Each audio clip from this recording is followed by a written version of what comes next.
যারা হোমিওপ্যাথি নিয়ে ভালোবাসে বা হোমিওপ্যাথি নিয়ে চর্চা করে বা হোমিওপ্যাথি নিয়ে আলোচনা করে, হোমিওপ্যাথি সম্বন্ধে জানতে চায়, তার জন্য এই ভিডিওটি করছি। আসলে আমার ভিডিও করবার মতন সেই সময়ও আমার হাতে নেই এখন, কারণ মানসিকভাবে বিপর্যস্ত। আমি আমার পোস্টে দিয়েছিও যে আমার পারিবারিক কিছু সমস্যার জন্য। কিন্তু এটি আমি দেওয়ার কারণটা হচ্ছে এই যে আমার সামনে যে বসে রয়েছে 28 বছর মাত্র বয়স, তাই ঠিক বলছি তো? 28 বছর বয়স। ইনি দীর্ঘ 7 মাস ধরে প্রচণ্ড কাশিতে ভুগত। এত কাশি হতো যে উনি নিজে সেটা বলছে যে ওনার যে কাশি, সে কাশি কীরকম হতো? খাওয়ার পরেই খুব কাশি হতো, মানে যতক্ষণ না কফটা গলা দিয়ে সরবে ততক্ষণ মানে কাশি হতেই থাকতো।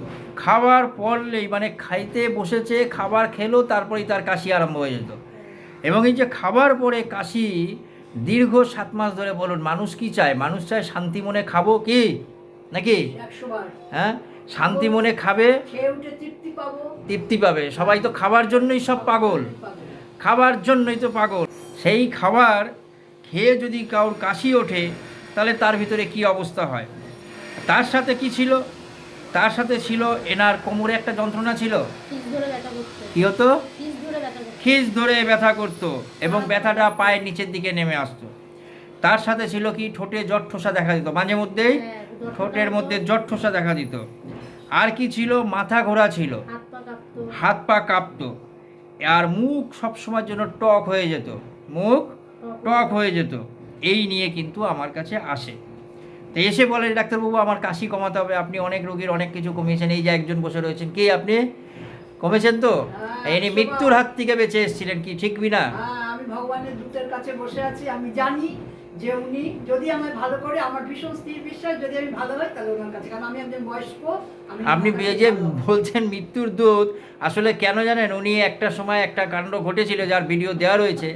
প্রায় উনি এমন অবস্থা হয়ে গেছিলেন যে উনি শ্বাস বন্ধ হয়ে গেছিল একটুতে। তৎক্ষণাৎ ওষুধ দিয়ে ওনাকে বলেছিলাম, যান আজকে রাত্রির মধ্যেই ঠিক হয়ে যাবেন এবং আপনি সকাল থেকে আবার খেতে পারবেন, বলেছিলাম তো? একদম এক ওষুধে। আপনি কি বলবেন? তো সেই জন্য বলছে যে মৃত্যুর দূত না, এরকম আমি কিছু নই। আমি কিছু সাধারণ লক্ষণ দেখি, খুব সাধারণ একজন হোমিওপ্যাথি ডাক্তার। টুকুনি জেনেছি, বুঝেছি, তার মধ্যে দিয়ে আমি রোগীদের চিকিৎসা করবার চেষ্টা করি, আরোগ্য করবার দিকে নিয়ে যাওয়ার চেষ্টা করি। তো এই যে সামনে যিনি বসে রয়েছেন, আমরা তো সেটা জানবো না আপনি সাধারণ ডাক্তার নাকি। আমরা জানি আমি জীবনটা ফিরে পেয়েছি, আমি রিলিফ পেয়েছি, আমি আপনার কাছে এসেছি, আপনি আমার কাছে ঈশ্বরের মতো। তো এনাকে আমি যে ওষুধ দিয়েছিলাম তার সাথে কিছু জানতে পেরেছিলাম যে ওনার বাচ্চা বয়সে পক্স হয়েছিল, ঠিক তো? পক্স হয়েছিল। আর কি, ওনার বাবার লাম্বার স্পন্ডিলাইটিস ছিল, মায়ের ছিল হাঁপানি। ওনার একটুতেই ঠান্ডা সর্দি কাশি লেগে যেত। আপনার ঠান্ডা সর্দি কাশি একটুতেই, অর্থাৎ প্রচণ্ড শীতার্ততা এবং স্পর্শকাতরতা, অর্থাৎ শীতও ছিল ওনার, কিন্তু শরীরে শীত বেশি, তো প্রচণ্ড শীতের ভাব বেশি। উনি সবসময় শীত অনুভব করতো, ঠান্ডা বাতাস একটু সহ্য করতে পারতো না। ঠান্ডা বাতাস আসলেই ওনার সর্দি কাশি আরম্ভ হয়ে যেত এবং মাথা যন্ত্রণা আরম্ভ হতো। তার সাথে ছিল কি না, মুখ দিয়ে অল্প লালা পড়তো, ঘাম যথেষ্ট। আর তার সাথে উনি যেটা খেতে ভালোবাসতেন সেটা হচ্ছে মাছ খেতে, মাংস খেতে, টক খেতে উনি প্রচণ্ড ভালোবাসেন, টক। আর তার সাথে ছিল ঝাল। এই যে ওষুধটি দিয়েছিলাম, টক ঝাল খেতে খুব পছন্দ করে, টক ঝাল খেতে খুব পছন্দ করে। তার সাথে নুন খাবারও ওনার প্রবণতা রয়েছে। আর কি পেয়েছিলাম না, স্নান করতে উনি খুব একটা পছন্দ করতেন না, বাথিংয়ে অ্যাভারশন ছিল। ড্রিমস, মোটামুটি পায়খানা ছিল হচ্ছে সবসময়ের জন্য ওনাকে বেগ দিতে হতো, সবসময় কষা হতো, বেগ দিতে হতো। এবং যে কোনো কাজ করতো, সব কাজ হচ্ছে তাড়াতাড়ি, খাওয়া দাওয়া তাড়াতাড়ি, কাজকর্ম তাড়াতাড়ি, যা করবে তাড়াতাড়ি, ঠিক কি? ঠিক। আর উনি কিন্তু সব কিছু ভুলে যেতেন, সব কিছু ভুলে যেতেন। আজকে কি আর কাশি আছে? একবারে ঠিক হয়ে গেছে। প্রায় 1 মাস ধরে ওনার কাশি নেই, হাত কাঁপছে, হাত কাঁপাও চলে গেছে, কোমর ব্যথাও নেই, এবং মাথায় যে যন্ত্রণা বা ঘুরছিল সেটাও নেই। সেগুলি মাত্র একবার ওষুধ খেয়ে কমে গেছে। এখন ওষুধটি যেটা দিয়েছিলাম সেটা বলার বিষয়।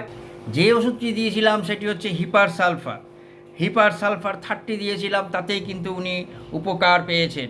কেন দিয়েছিলাম না, খাওয়ার পরে ওনার যে কাশি ছিল আর বাতে চলবার সময় কোমরের ব্যথা, যদি আমরা নরেন্দ্র বন্দ্যোপাধ্যায়ের বই দেখি তাহলে এই লক্ষণগুলি দেখতে পারবো। এবং কি ছিল না, ঝাল এবং টক খেতে উনি খুব ভালোবাসতেন এবং যে কোনো কাজকর্ম খুব তাড়াতাড়ি করতে ভালোবাসতেন। ঠান্ডা বাতাস সহ্য করতে পারতো না, ঠান্ডা বাতাস সহ্য করতে পারতো না, ঠান্ডা একটু লাগলে ওনার কষ্ট হতো। এই লক্ষণগুলির ওপর নির্ভর করে আমি সেই সময় ওনাকে দিয়েছিলাম হিপার সালফার। আজকে আপনি খুশি তো? হ্যাঁ হ্যাঁ, খুশি। খুব খুশি। আজকে 7 মাসের কাশি মাত্র একটি ওষুধেই চলে গেছে। আপনার পারমিশন নিয়েই আজকে কিন্তু ভিডিওটি করলাম। সবার জন্য ধন্যবাদ আপনাকে।